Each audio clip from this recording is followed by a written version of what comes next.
네, 이제 사원 등록합시다. 이제 요거 문제가 한 5문제만 풀면 되거든요. 그래서 오늘은 좀 빨리 맞출 수 있을 것 같아요.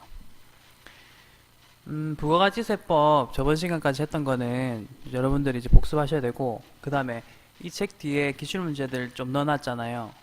그거 이번 주부터 시작하셔야 됩니다.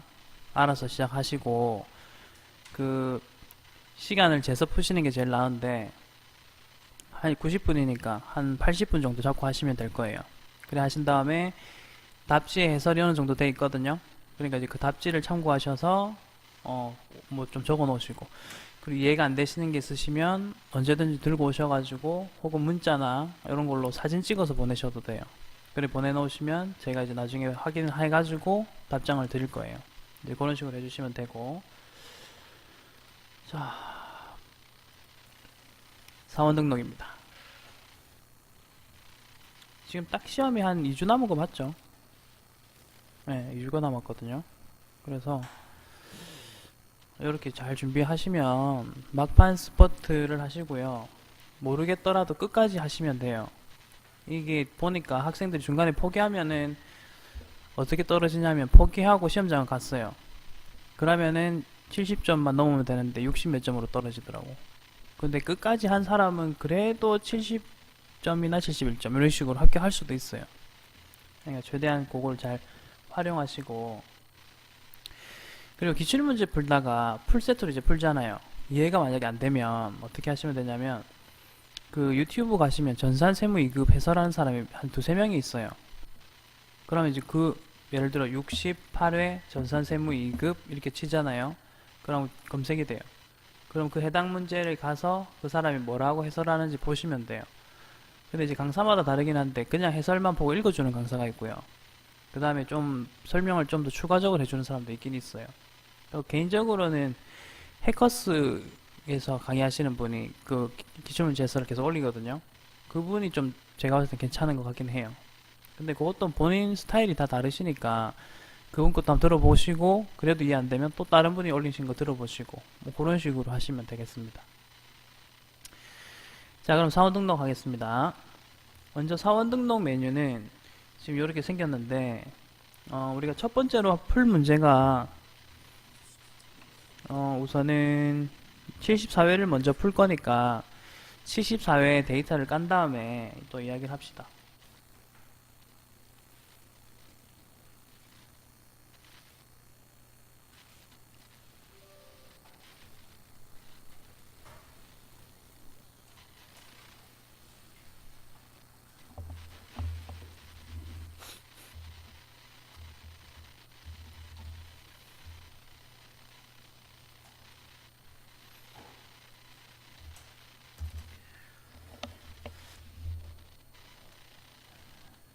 자, 사원 등록 메뉴를 여러분들 직접 프로그램에서 보시면 되는데, 탭은 원천징수 탭으로 이렇게 누르시고, 그 다음에 사원 등록 누르시고, 됐죠? 여기서 보면 돼요. 최용재라고 일단 우리 프로그램에선 돼 있네요.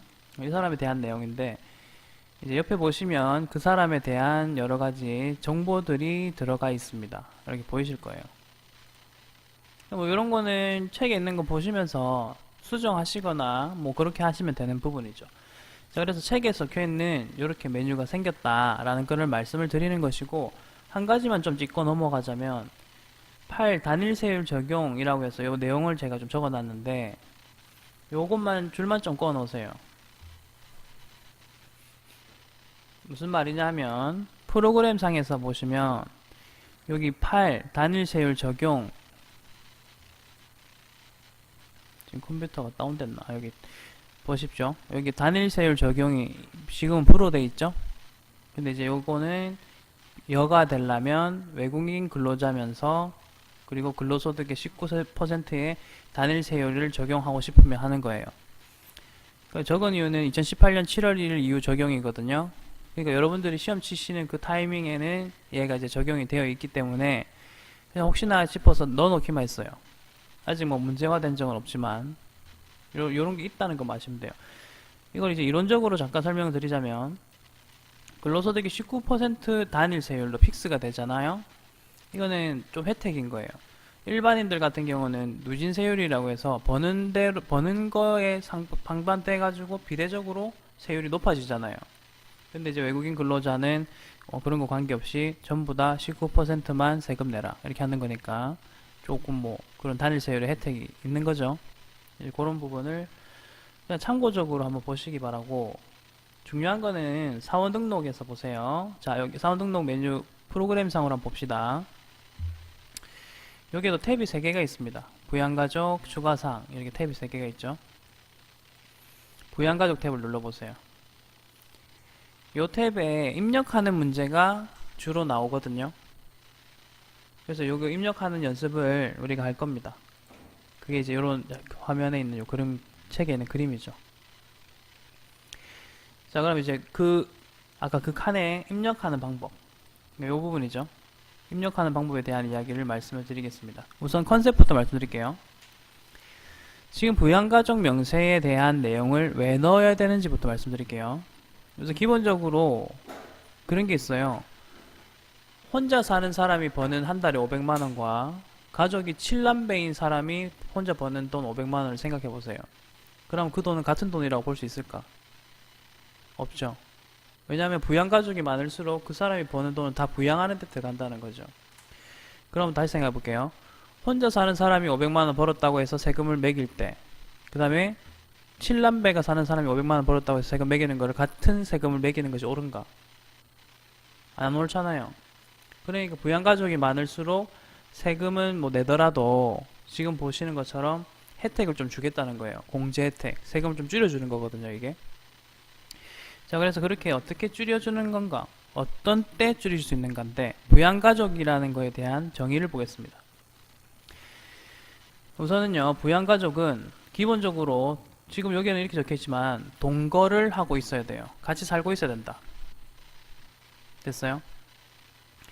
근데 이제 요게 예외사항입니다. 같이 안 살더라도 이 경우는 인정해주겠다. 첫 번째, 배우자, 직계비속, 입양자, 이 사람들은 어디 있든 항상 생계를 같이 하는 것으로 본다. 그래서 요거는 뭐 크게 우리가 구분할 건 없고요.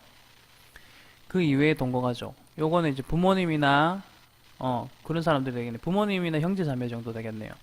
그리고 자식들도 되긴 되겠다. 근데 보세요. 취학, 학교 때문에 부산애가 서울로 대학을 갔다, 그러면 따로 살잖아요. 그런 것도 여기서는 인정해주겠다는 거예요. 부양가족으로. 그 다음에 질병의 요양, 부산 살던 사람이 몸이 너무 안 좋아서 제주도 가서 잠깐 요양하고 있어요. 그 사람에 대한 것도 인정해주겠다. 부양가족으로. 근무상, 사업상 형편, 이건 출장이거든요. 출장을 간 것도 잠깐 갔다 오는 거니까 이것도 부양가족으로 인정해주겠다. 그런 식으로 해서 이제 체크가 되는 거고, 주거의 형편에 따라 별거하고 있는 직계존속, 요거는 보통 직계존속부터 말씀드리자면, 존속은 부모님입니다. 비속은 내 자식들입니다. 직계존비속이라 하거든요. 직계존속은 부모님, 직계비속은 나와 부인 혹은 나와 나의 남편 사이의 자식, 직계가족이거든요. 그래서 이런 거는 주거의 형편은 위에 있는 이런 내용들이 다 형편이에요. 됐죠? 그래서 이 사람들이 외국에 있다 뭐 이런 게 했을 때 어떤 상황이냐에 따라서 한번 보자는 거예요. 그 다음, 부양가족으로서의 혜택을 받으려면 조건이 필요해요. 뭐냐면 만 20세 이하일 것. 이 말은 이제 학생일 것. 물론 여러분도 대학생이지만 여기서 말하는 거는 기본적으로 고등학생까지. 왜냐면 내가 고등학생을 키운다 생각해 보세요. 걔가 돈 벌어오는 걸 기대할 수 없잖아요, 애초에. 그러니까 나한테는 부양가족이에요, 걔는. 그 다음 60세 이상. 요새 60세만 되면 다 정년퇴직합니다. 여러분 부모님들도 아마 60세나 65세에 퇴직 다 하실 거라고요. 그렇기 때문에 그 이후에는 사회적 활동을 하기 힘들지 않겠느냐, 부양가족으로 봐주는 거예요. 됐어요? 그러면 보세요. 이게 반대말로 하면 20세부터 60세까지는요 부양가족으로서의 인정이 안 돼요. 왜냐면 그 사람들은 일할 수 있잖아요. 돈 벌 수 있잖아요, 뭐든지. 그러니까 부양가족으로서 혜택을 줄 수 없다. 그게 이제 기본적인 입장입니다. 그럼 소득 요건도 있어요. 나이가 맞더라도 요새 아역 배우가 누가 잘 나가나? 20세 밑에 애 중에서 누가 잘 나가지? TV를 안 봐서 모르겠네. CF에 나오는 애가 있다 치볼게요. 애기예요, 애기. 뭐 판피린 이런 거 감기 조심하세요 하는 애기들 있잖아요. 이쁜 애들. 아니면 옛날 이야기밖에 안 나오네. 베스킨라빈스 애 얼굴 아세요? 혹시 이쁜 애 있었잖아요. 그런 애가 광고 수익 얼마나 받을까요? 많이 받겠죠? 적게는 안 받을 거 아니에요. 그럼 걔가 오랫동안 만약에 광고 수익을 좀 벌어왔다. 그러면 걔는 나한테는 이제 부양가족이 아닌 셈이 되는 거예요. 왜냐면 걔는 수익이 그만큼 있는 애잖아요. 물론 수익이 얼마냐? 그거는 밑에 이 표에서 정리를 해드릴 거예요. 그렇기 때문에 소득 요건은 이렇습니다. 연간입니다. 연간 동그라미. 연간 이 사람이 벌었다고 볼 수 있는 돈이 100만 원을 넘으면 안 돼요. 그러니까 말 그대로 진짜 부양가족이에요. 우리 뭐 고등학생 이하 자녀들은 100만 원만큼 벌잖아요. 애초 1년 동안. 걔네들은 공부나 해. 이거잖아요. 부모님들은. 물론 아르바이트 해갖고 열심히 사는 친구도 있지만. 그러니까 이제 그런 친구들은 100만 원 이하 기본적으로. 근데 이런 조건도 있어요. 사실 이게 좀 더 중요하다 볼 수 있어요. 근로소득만 있는 자는. 이런 말이 나왔죠. 이 말이 이제 무슨 말인지 잠깐 설명을 좀 드리겠습니다.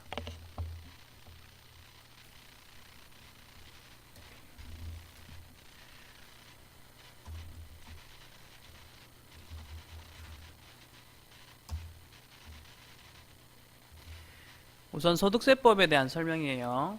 소득세법은 개인에 대한 세금입니다.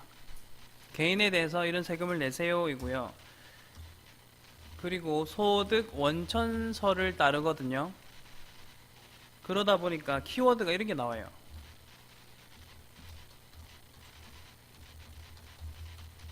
이런 키워드가 나와요. 그리고 다 적어볼게요. 보통은 이렇게 암기해요. 이배사, 근연기, 퇴양 이렇게 암기를 해요. 이게 뭐냐면 우리나라 세법에서는 개인이 얻을 수 있는 소득을요 아예 이렇게 구분을 해놨어요. 당신이 개인이라면 2부터 이제 하나씩 적어볼게요. 2는 이자 소득을 뜻하고 그냥 아예 그냥 쭉 나열할게요. 이자 소득, 배당 소득, 사업 소득, 근로 소득, 연금 소득, 기타 소득, 퇴직 소득, 양도 소득. 그러니까 여기에 적혀 있는 거에 대해서만 과세를 해요. 물론 워낙 이런 거 가지고도 장난치는 사람이 있다 보니까 뭐 조금 예외도 있긴 있어요. 근데 이제 기본적인 컨셉은 그렇습니다. 2배사 근연기 요거에 대해서 세금을 내가겠습니다 입니다. 그러니까 여러분들이 취업을 하시면 제일 먼저 근로소득만 발생하는 거예요. 그리고 대다수의 일하시는 분들은 다 직장이 있으시기 때문에 기본적으로 다 근로소득을 받고 있는 거고요. 두 번째, 사업하시는 분도 있으시겠죠? 그분들은 사업소득이라는 게 발생이 됩니다. 그럼 일하면서 사업하시는 분도 있거든요. 그러면 그분은 사업소득과 근로소득이 동시에 발생이 되고요. 그 다음에 엄청난 주식을 가지고 있어서 배당금이 높은 사람들 있죠. 그 사람들은 배당소득이 있을 것이고, 이자도 엄청난 저축을 해가지고 이자가 큰 사람들은 이자소득이 발생할 것이고, 그러니까 이런 식으로 다 있는 거예요. 그리고 기타 등등은 다 기타 소득으로 몰아쓰고요. 그 다음에 퇴직소득과 양도소득은 살짝 구분하긴 해요. 왜냐하면 퇴직 이거는 일생에 한 번밖에 없잖아요. 물론 일생에 한 번이라기보다는 퇴직을 할 때 받는 퇴직금이죠. 그러니까 퇴직할 때만 발생하죠. 양도, 물건을 양도받았죠. 이득 생겼죠. 세금 내라예요. 그러니까 개인은 이런 식으로 소득이 생기거든요. 근데 뭐 많은 사람들은 근로소득만 발생합니다. 됐어요? 그러다 보니까 이런 설명이 나와요. 세법에서는 일단 뭐 체크하세요. 적으세요. 기본적으로 이렇게 말해요. 연간 소득금액의 합계액이 100만원 이하여야 합니다. 이 말은 뭐냐면 아까 2배사 근연기 요거 있죠. 요걸 요까지 기타 소득까지를 보통 종합과세소득이라 하거든요. 종합소득. 요런 것들 다 그냥 종합해 보니까 100만 원도 안 되네요. 이런 거예요. 그러니까 이제 그러신 분들은 기본적으로 100만 원 이하의 혜택이 되니까 부양가족으로서 인정해 주겠다. 뭐 그런 이야기인데. 자, 계속 읽어볼게요. 그런데 근로소득만 만약에 있다면 총급여액, 그러니까 1년 동안 급여로 받은 금액이 500만 원 미치면 된다는 거예요. 사실 이게 이제 예전에는 어땠냐면 333만 원 이하 이런 말이 있었거든요. 뭐냐면 사람이 번 돈이 보세요. 급여 500만 원 벌었죠. 그럼 이 사람이 1년 동안 순수하게 남은 돈이 500만 원이라는 뜻은 아니에요. 왜냐면 이 사람은 요걸 받아서 쓰잖아요. 어느 정도 쓴다고요. 그러니까 이제 그런 것까지 감안해서 계산을 하는 건데, 일단 거기까지 가면 우리가 머리 아프니까 지금 소득세법을 배우는 시간은 아니에요. 간단한 것만 제가 언급만 해드릴 거거든요. 그러니까 그냥 요거는 기억하시면 돼요. 근로소득만 있다면 총급여액은 500만 원 이하이면 된다. 요 키워드만 좀 잘 기억해 주세요. 그리고 이제 밑에 보시면 인적공제 보이십니다. 자, 요거는요, 아까 기본적인 조건은 나이 조건과 소득 요건이라는 게 있는데요. 요것도 이제 사람마다 조금씩 다른 게 있어요. 그래서 이제 그게 뭐가 다른지 봅시다. 우선 인적공제에서 연말관계라는 게 있는데, 요거는 뭐냐면, 지금 요 표에 보시면, 여기 연말관계 보이시죠? 요 부분을 말하는 거예요. 요 부분은 밑에 다 적혀 있어요. 이거 외우는 거 아니에요. 그냥 요거 보시면서 그냥 숫자 넣으면 돼요. 자, 그래서 연말 관계에 따라서 입력을 하시면 되는 거고요. 그 다음에 기본 공제부터 시작할 거예요. 자, 내가 부양가족이 한 명 있다면 150만 원씩 공제를 받을 수 있어요. 세금에 대해서. 자, 그러면은 보세요. 먼저 본인은 무조건 공제해줘요. 150만 원. 두 번째, 배우자가 있다면 공제해주고. 이런 식으로 직계비속, 내 자식이죠. 걔가 20살 미쳐야 되고요. 직계 존속, 우리 부모님입니다. 60세 넘어가야 되고, 그 다음에 나이 제한 없이 장애인이신 분들 있죠. 그분들도 이제 가족 입장에서는 부양을 해야 되잖아요. 그러니까 그분들은 나이 요건이 없어요. 여기 보시면 보세요. 5번, 6번은 나이 요건 없음 돼 있죠. 5번, 6번 이렇게 돼 있는 거예요. 나이 요건 없어요.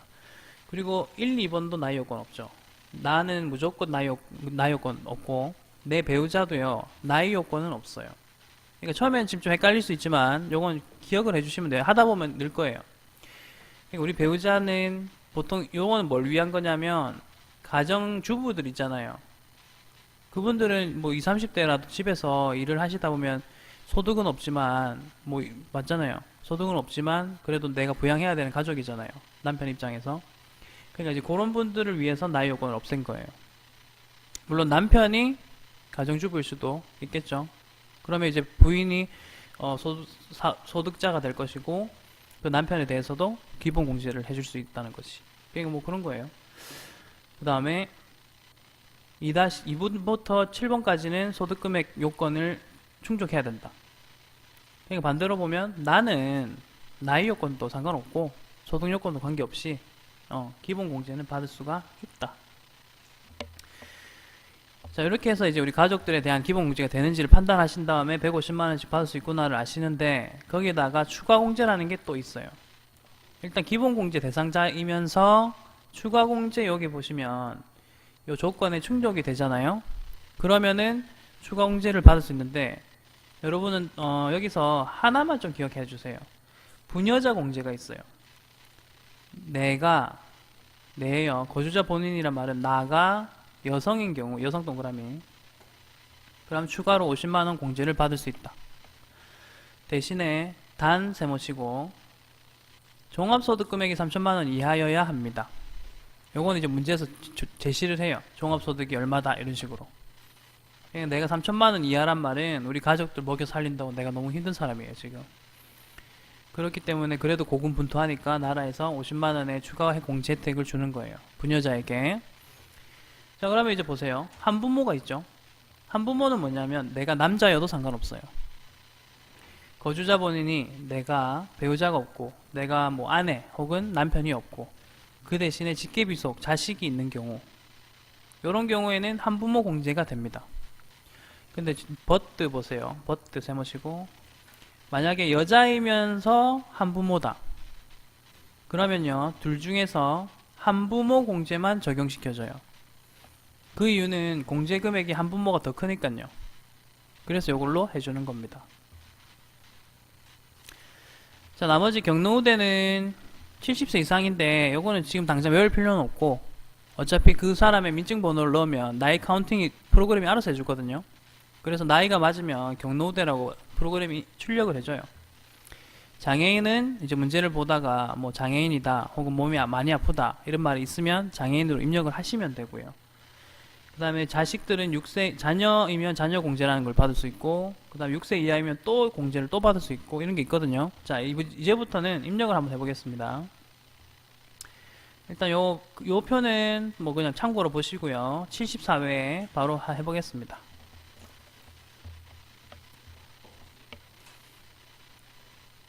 읽을게요. 다음 자료를 보고 내국인이며 거주자인 사무직 사원 한마음 옆에 여성 동그라미, 여성이라는 단어가 나오면 무조건 체크하셔야 돼요. 왜냐하면 부녀자 공제 대상이거든요. 그런 다음에 뭘 찾으셔야 되냐면 여기 표에 한마음 보세요. 연간 1900, 2900 보이시죠? 3000만원 미치잖아. 그러면 부녀자 공제 가능. 옆에다가 부녀자 공제라고 살짝 적어 놓으세요.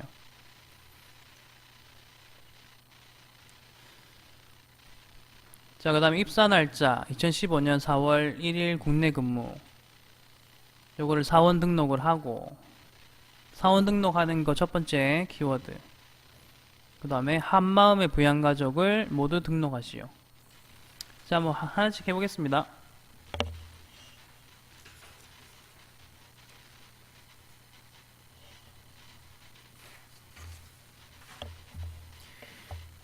자, 우선 이 표를 보면서 하나씩 이야기를 합니다.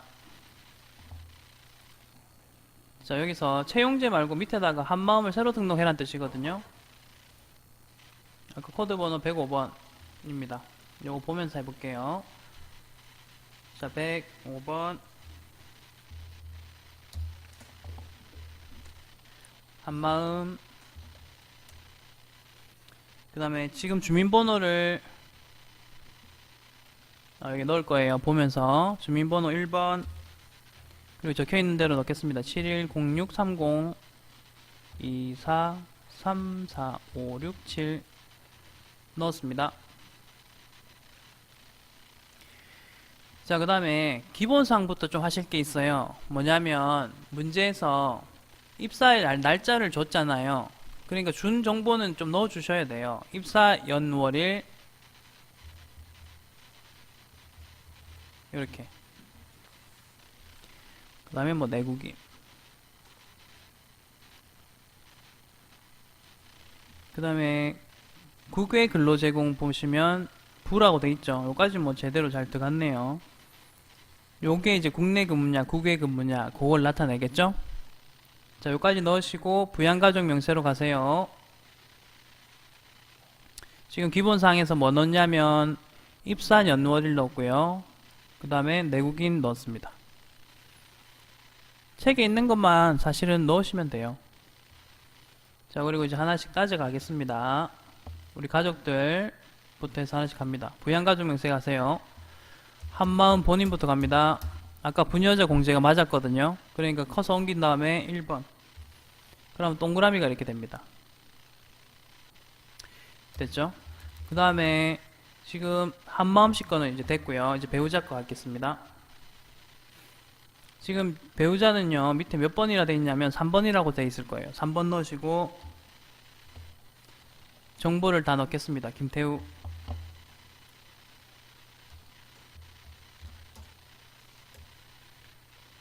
이거 다 단순 입력이에요.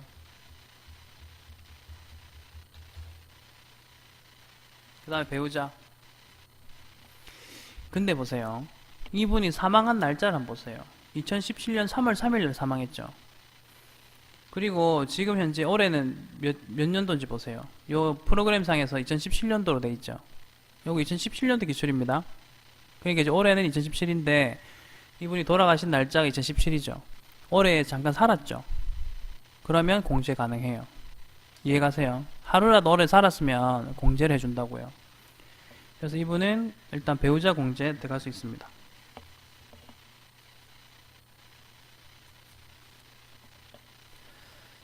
그 다음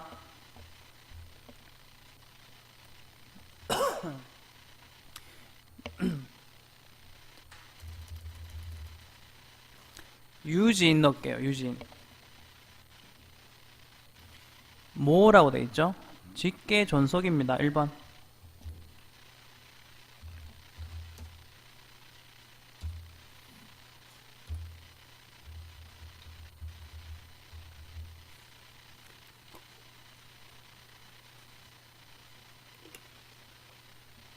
자, 여기서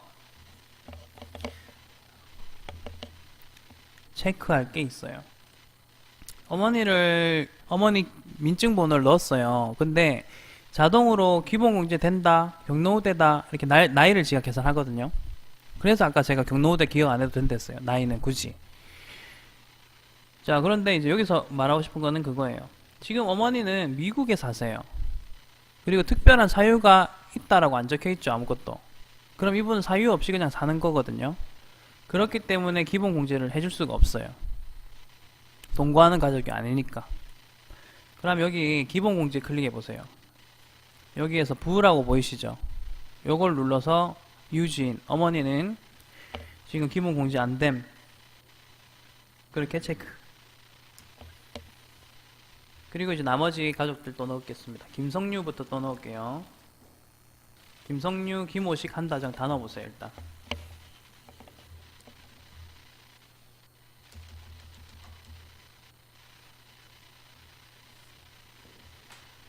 딸은 4번입니다. 직계 비속.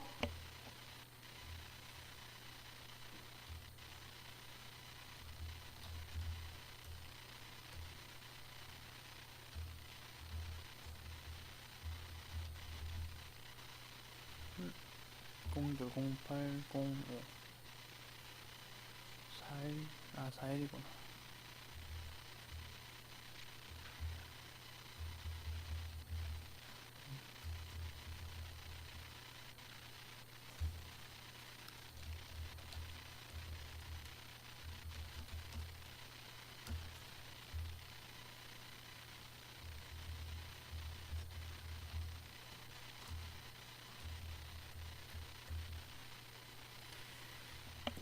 자, 우선 김성류, 김호식을 넣었어요. 저는 얘네들 나이가 자동 계산돼서 나오는 거 보니까 15세, 11세죠. 그러면 자녀 공제까지만 들어갈 수 있는 거고요. 6세 이하 이런 데는 체크가 당연히 될 수 없는 거예요. 됐죠? 요것만 하시면 되고 한다정 봅시다. 한다정 일단 입력해 봅시다. 언니니까 형제 자매입니다. 6번.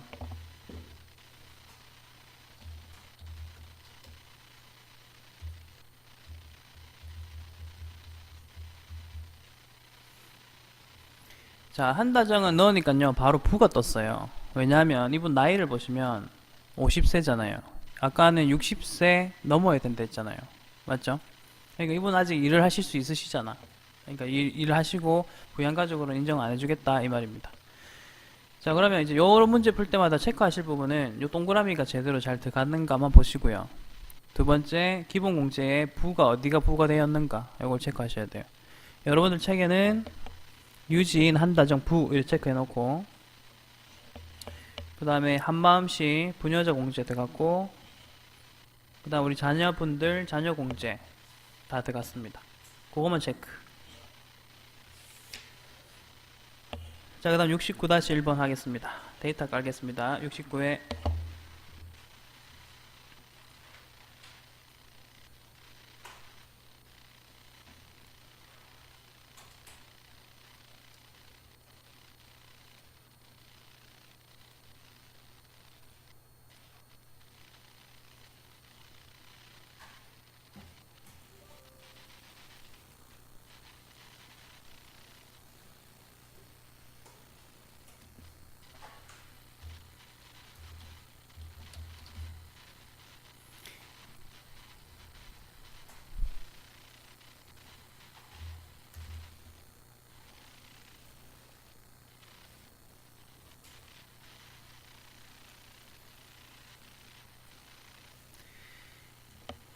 자, 69에도 방식은 비슷합니다. 이 사람이 기본 공제가 되냐 안 되냐 그런 관점으로 해서 최대한 접근해 봅시다. 자, 2016년 5월 1일자로 입사한 황진이와 생계를 같이 하는 부양가족은 다음과 같다. 여기서는요, 사원 등록에 가서 부양가족 명세서를 작성하시오 라고 되어 있네요. 자, 메뉴부터 이어봅시다. 황진이가 일단 등록이 되어 있다. 그리고 부양가족 명세 띄우고 이제 가족들 하나씩 넣어보겠습니다. 자, 근데 그 이전에 체크할 게 또 있네요. 황진이가 2로 시작하네요. 여성분이십니다. 총급여가 2,800이죠. 3,000 밑이네요. 부녀자 공제 됩니다.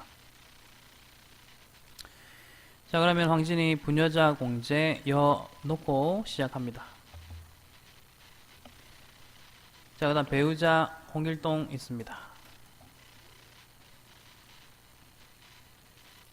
자, 홍길동부터 하나씩 넣어볼게요.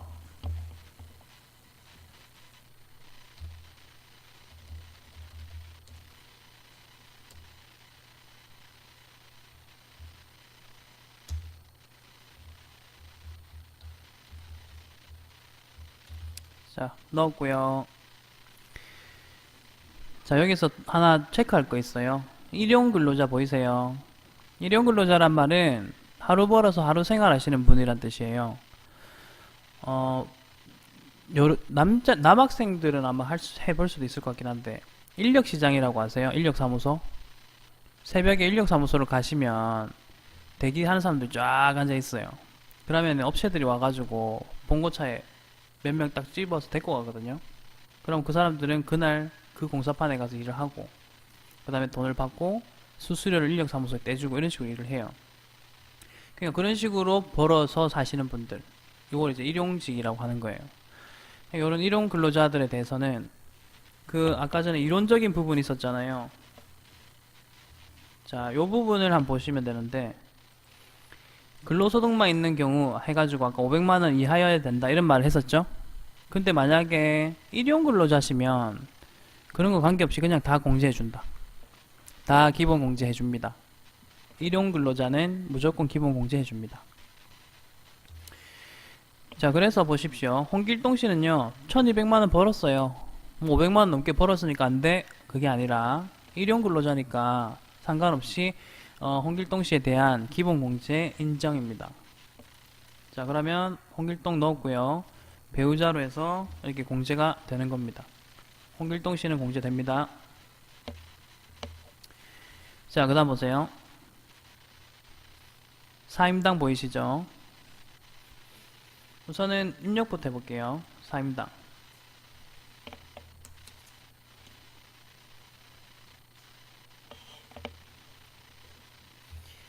직계존속입니다.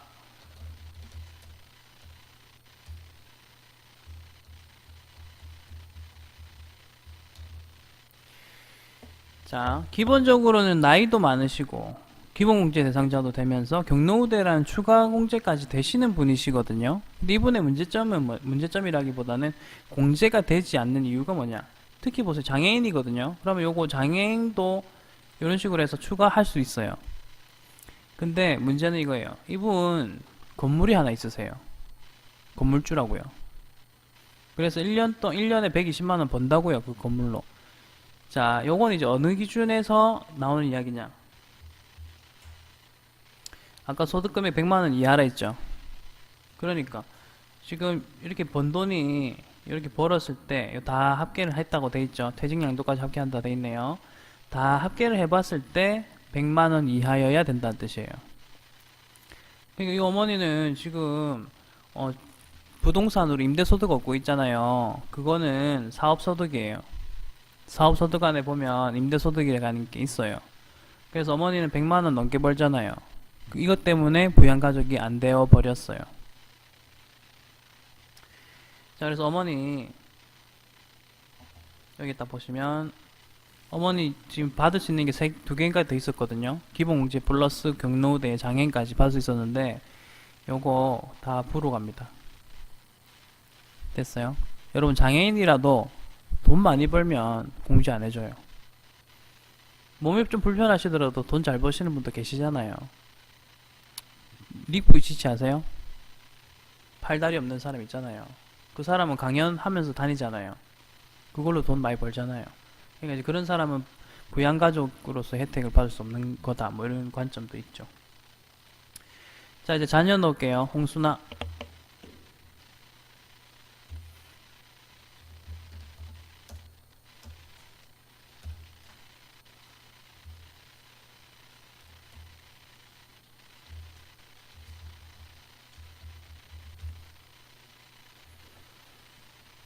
자, 자녀는 나이가 18세니까 20세 이하로 해서 넣으시면 됩니다.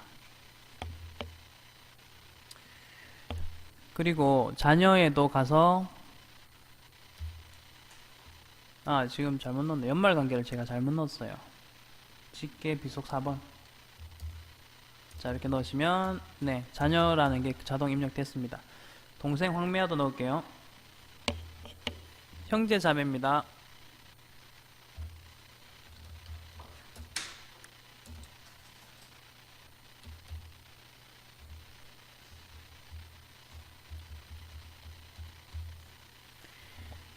자, 이제 잘 보세요. 요분도 중요한 키워드가 있으신 분이세요. 뭐냐면 일단 나이는 안 되죠. 근데 또 장애인이란 말 보이세요? 장애인은요, 아까 어떤 요건이 있었냐면 나이 요건은 관계없다 했어요. 장애인이면 나이 요건 관계없다라고 했었어요. 그러니까 이분은 장애인으로서 공제가 되는 사람이다 이렇게 이야기할 수도 있죠. 여기까지 일단 왔어요. 두 번째, 근데 보시면 증여받은 재산이 5천만 원인데요? 이렇게 이야기가 되잖아요. 증여는요, 증여세가 과세되는 부분이거든요. 그러니까 개인소득세에서는 증여는 관계없다. 이렇게 보시면 돼요. 증여세에서 다 알아서 해요. 증여, 상속 증여세라는 게 있거든요. 그러니까 이제 그 부분에서 이제 요거 처리가 다 끝나요, 이미 사실은. 그렇기 때문에 소득세에서는 요거에 대해서는 처리하지 않겠다. 이미 증여세에서 이야기 다 끝난 거 아니냐. 그렇기 때문에 요 동생 황미아 씨도 기본 공제 혜택은 받을 수가 있습니다. 그리고 장애인 추가 공제도 지금 보시다시피 1번으로 들어가 있고요. 요거는 1번은 장애인 복지법, 2번 국가유공자 중증 환자죠. 요것도 이제 문제마다 그 내역이 나오는데 만약에 별말 없으면 그냥 1번 하시면 돼요. 만약에 이 사람은 중증 환자입니다 이런 말이 나오면 좀 수정해야 되겠죠. 자, 69회까지 했고요. 세 문제가 남았는데 계속 할까요? 연속적으로. 맞죠? 애매하죠, 시간이. 자, 그럼 69회 했고 67회를 깔아주세요. 세 문제 남았습니다.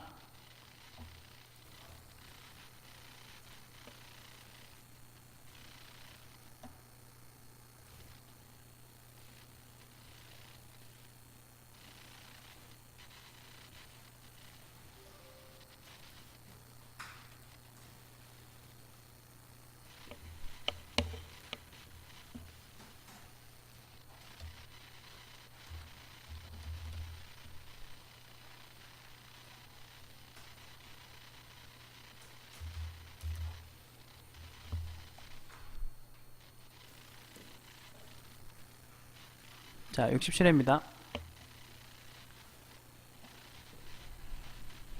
자, 이것도 키워드 위주로 해서 체크해 봅시다. 입사한 사원 시민경씨 사람 이름 체크하시고 2로 시작하죠. 여자분이십니다. 근데 총구비액 잘 보세요. 줄 거 넣으세요. 3천만원 넘죠. 이 분은 이 녀석이라 할 뻔했다. 인연이라 하려고 한 거 아니에요. 이 녀석이라 죄송합니다. 이분께서는 3천이 넘으시기 때문에 부녀자 공제를 받으실 수가 없습니다. 네, 그걸 말씀드리고 싶었어요. 자, 그리고 부양가족 사항이 나왔고,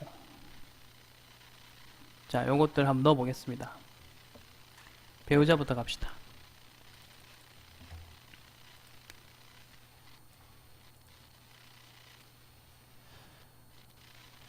자, 먼저 시민경 씨였죠.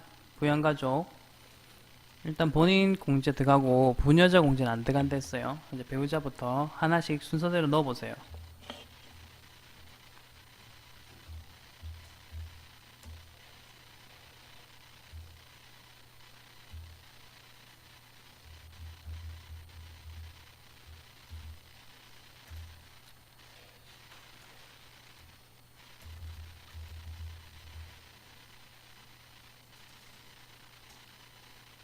일단 다 넣고 하나씩 집어가면서 말씀을 좀 드릴게요.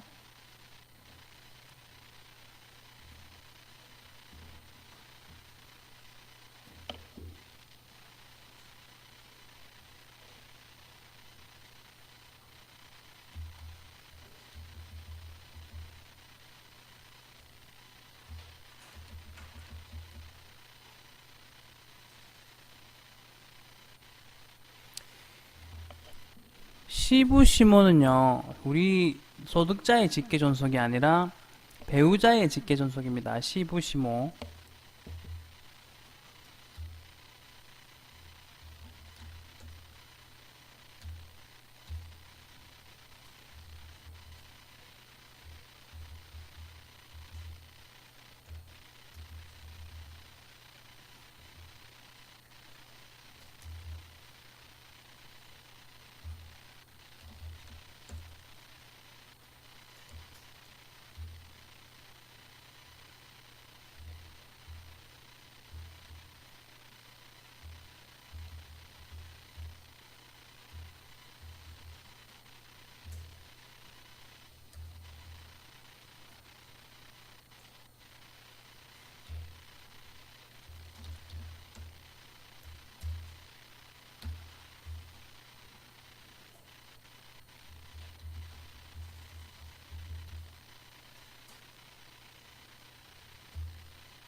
자, 조상여까지 넣겠습니다.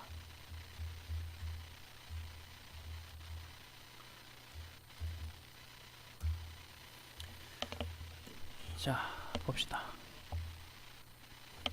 우선은 부가 누군지부터 말씀드리자면 조태호 씨와 조상아 두 명이 지금 기본 공제는 부가 됐습니다. 자, 첫 번째, 조태호 씨가 배우자인데 이 사람이 부가 된 이유는 위에 보시다시피 총 급여가 2,400, 500이 넘습니다. 그러니까 이 사람은 기본 공제 대상자가 아니라는 거죠. 내 입장에서 부양가족이 아닙니다. 그 다음 조상아가 지금 20세 미만인 자녀잖아요. 그러니까 20세 이하인 자녀인데도 불구하고 기본 공제가 되지 않은 이유는 모델입니다. 돈 번 거 보시면 5천만 원 벌었어요. 나보다 훌륭한 아이네요. 네. 그러니까 이 아이도 지금 어쨌든 아까 기타 소득 금액이 100만 원 미친데 훨씬 상회하죠. 그러니까 얘는 부입니다. 그 다음에 추가적으로 정리할 부분은요. 조진수, 하지수 이분들은 보시다시피 조진수 씨는 경로우대를 일단 받았어요. 자동입니다. 이런 거. 그 다음에 하지수 씨 보세요. 중증 환자란 말 체크하셔야 돼요. 중증 환자. 왜냐면요. 장애인을 클릭해 보시면 여기 3번 중증 환자라는 말이 있었어요. 그래서 이 부분을 좀 체크를 해주시는 겁니다. 됐습니다.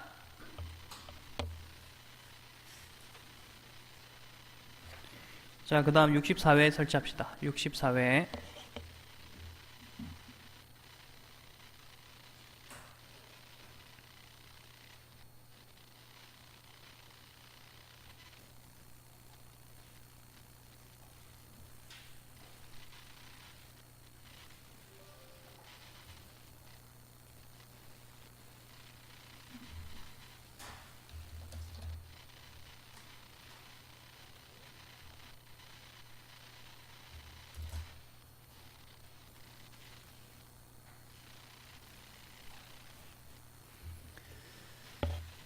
자, 이제 두 문제 남았네요. 박예승 씨 이야기 해봅시다.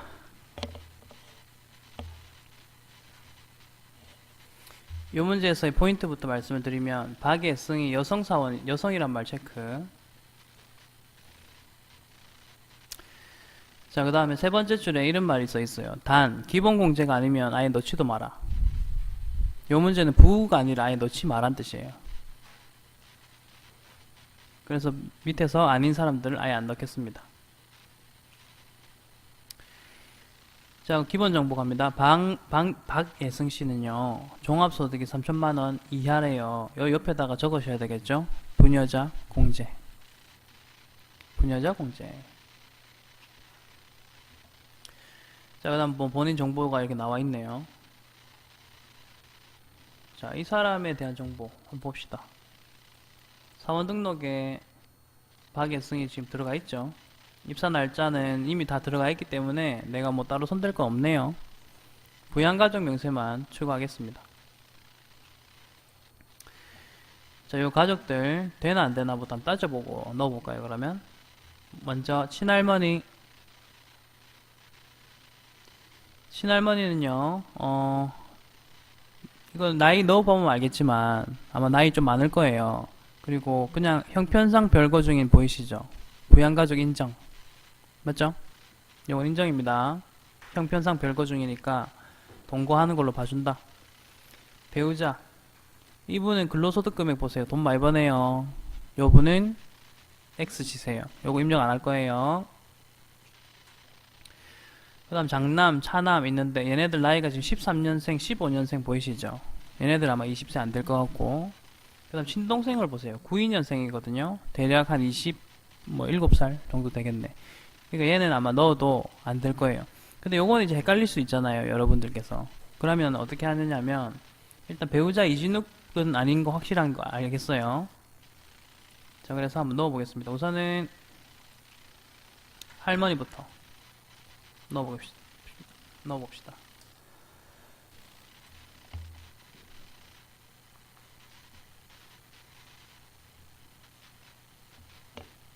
친할머니는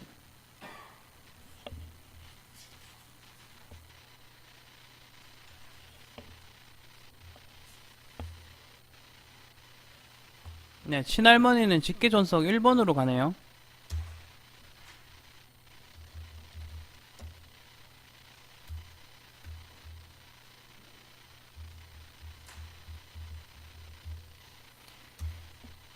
자, 친할머니는 나이가 들어가면서 바로 경로우대가 떴습니다. 그 다음에 배우자는 안 넣기로 했고, 장남 넣을게요. 직계비속.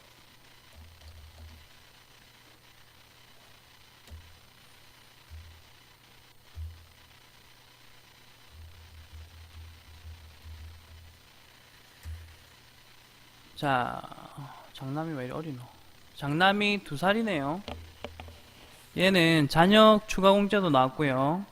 그 다음에 6세 이하 추가 공제까지 받아요. 그죠? 뭐 그대로 가시면 되겠습니다. 자, 그다음 차남 갑니다.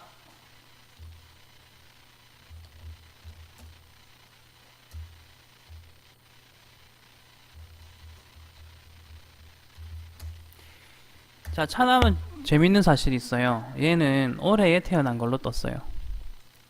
요거는 뭐 그거예요. 요때 기출문제가 15년도 문제죠. 그러니까 15년도 당시에 태어난 이민우는 0살인 거예요. 됐죠? 그러니까 이 아이는 자녀 공제, 6세 이하 공제, 출산 공제 3개를 받을 수 있는 거예요. 3개 혜택 다 받았습니다.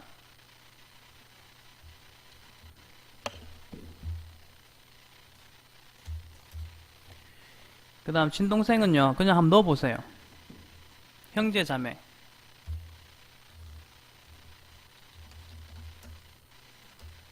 나이가 애매하면 한번 넣어보면 돼요. 보시면 23세 나이 제한이 걸려가지고 안 되거든요. 그러면 이제 지우는 거죠. 지우려면 F5번.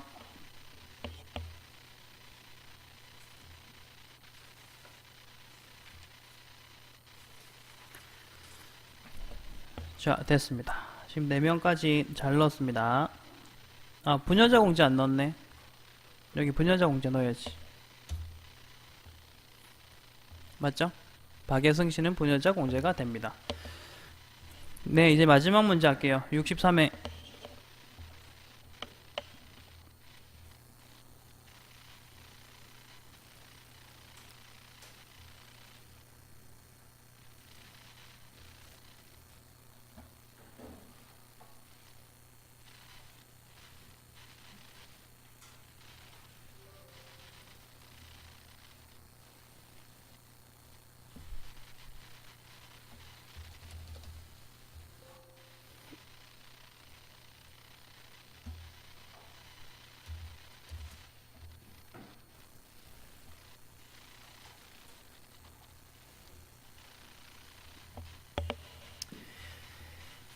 자, 이제 마지막 문제입니다.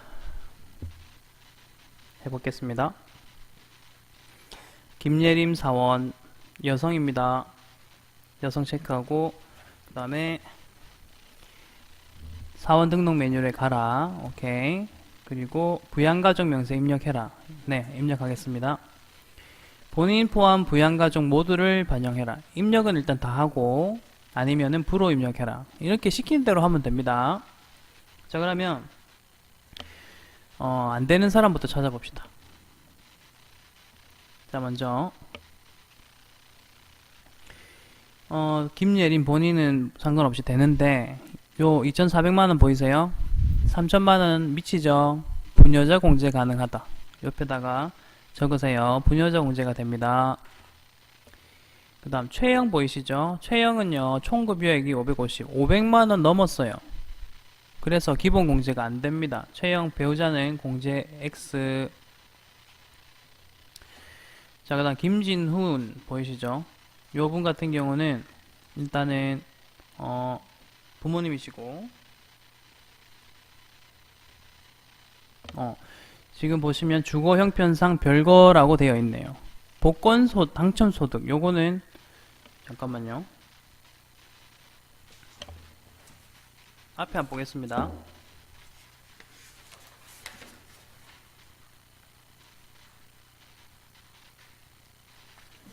여러분 그 앞에 한번 볼게요. 자, 복권은요 요런 말이 써 있어요. 복권 등을 받았다.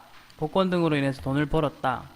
그래, 그거는 관계없이 무조건 기본 공제를 해줘라. 이렇게 돼 있었습니다. 물론 뇌물 받은 사람은 기본 공제 안 되는 것도 한번 참고적으로 한번 보시기 바랍니다. 뇌물 받은 사람에 대해서는 기본 공제 혜택 안 줍니다. 근데 이제 아버지는 복권 당첨되셨으니까 뭐 그 금액과는 관계없이 뭐 되는 거네요. 자, 그래서 아버지는 되고요. 그 다음에 어머니 별 문제 없고요. 최유선 장애인 체크하세요. 일단 장애인이라는 게 특이점입니다. 자, 그럼 요거를 이제 다 넣겠습니다. 최영 배우자 빼고는 다 됩니다. 넣어봅시다.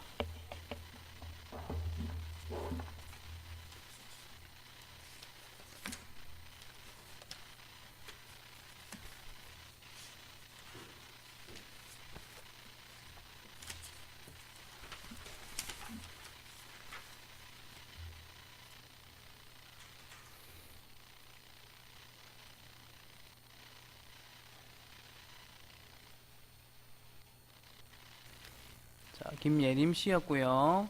아까 부녀자 공제가 된다 했습니다. 그 다음에 배우자도 넣긴 넣어야 돼요.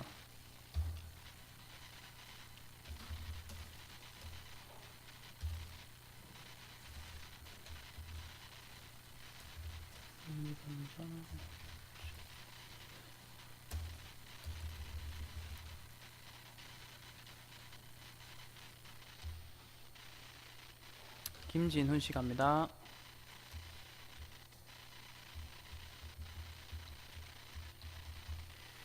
김진훈 씨 나이가 78살, 경로대로 들어갔고요.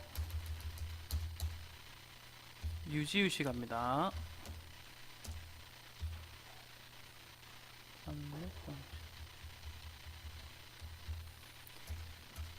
자, 유지우 씨도 경로대로 들어갔고요. 그다음에 직계 비속 자녀 최유선 갑니다. 우선은 기본 공제 받는데 여기에서 중요한 거 장애인 보이시죠? 1번 넣어주셔야 돼요. 이거는요 지금 그냥 동그라미 들어갔죠. 아까는 뭐 1, 2, 3으로 들어갔잖아요. 요거는 옛날 기출 문제 때는 프로그램이 그냥 OX로만 있었어요. 최근부터는 이제 프로그램이랑 세법이 바뀌었기 때문에 1, 2, 3번을 구분해야 됐거든요. 근데 예전에는 그냥 이냐 아니냐, 장애인 이냐 아니냐가 중요했던 거예요. 그러니까 그건 그냥 넘어가시면 돼요. 앞으로는 1번, 2번, 3번 중에서 구분해서 넣으면 됩니다. 장애인은 그것만 잘 체크하시면 돼요. 자, 최상욱으로 해서 이제 마무리하겠습니다.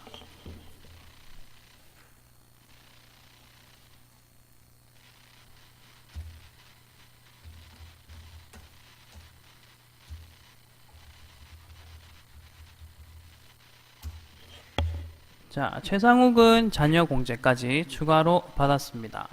자, 여기까지 일단 진도를 마무리 짓고 다음 시간에는 조금 더 어려운 연말정산 할 거예요. 그러니까 다음 주가 마지막 시간이고요.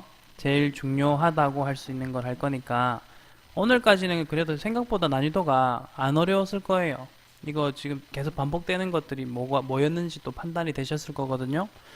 다음 주에 하는 원천징수 연말정산도 사실은 마찬가지예요. 나오는 거 위주로 나올 거니까 다음 주에도 오셔가지고 이제 마지막 마무리 잘할 수 있도록 합시다. 수고했습니다.